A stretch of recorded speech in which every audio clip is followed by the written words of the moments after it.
The Frog Prince. One evening, a young princess went out to take a walk by herself in the woods. When she came to a cool spring of water, she sat to rest for a while. She had a golden ball in her hand, which was her favorite plaything. She kept tossing it up into the air and catching it as it fell. While playing, she threw the ball so high that she missed catching it as it fell. Unfortunately, the ball bounced away and fell into a deep well. The princess looked into the spring for her ball, but it was too deep. She couldn't spot it, no matter how hard she tried. She began to cry and said, "If I could only get my ball again, I would give all my fine clothes and jewels and everything that I have in the world." As she was lamenting, a frog popped out of the water and said, "Princess, why are you crying?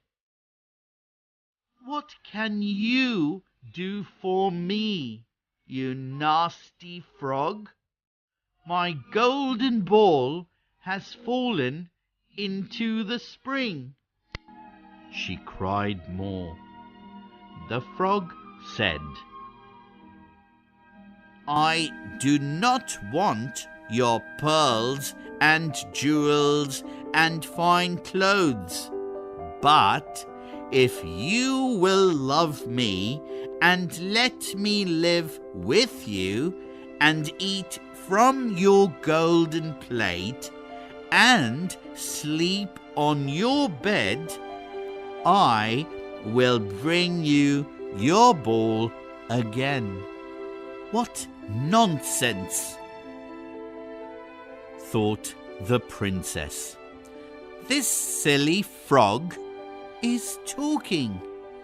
He might be able to get my ball for me, but he can never even get out of these woods to visit me, and therefore I will tell him he shall have what he asks." So she said to the frog, "Well, if you will bring me my ball, I will do all you ask." Satisfied with the promise, the frog dived deep into the spring. After a while, he came up with the ball in his mouth and threw it on the edge of the spring.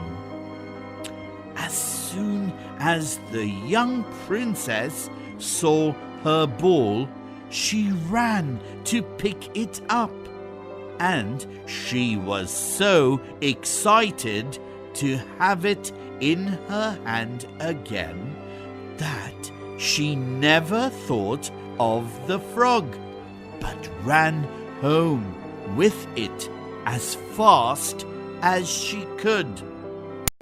The frog called after her, "Stay, princess!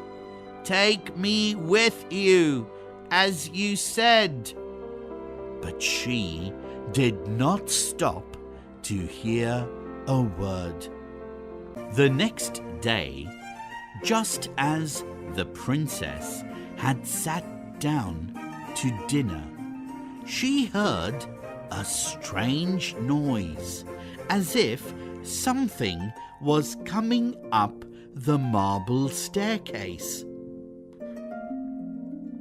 And soon afterwards, there was a gentle knock at the door, and a little voice cried out and said, "Open the door, my princess dear.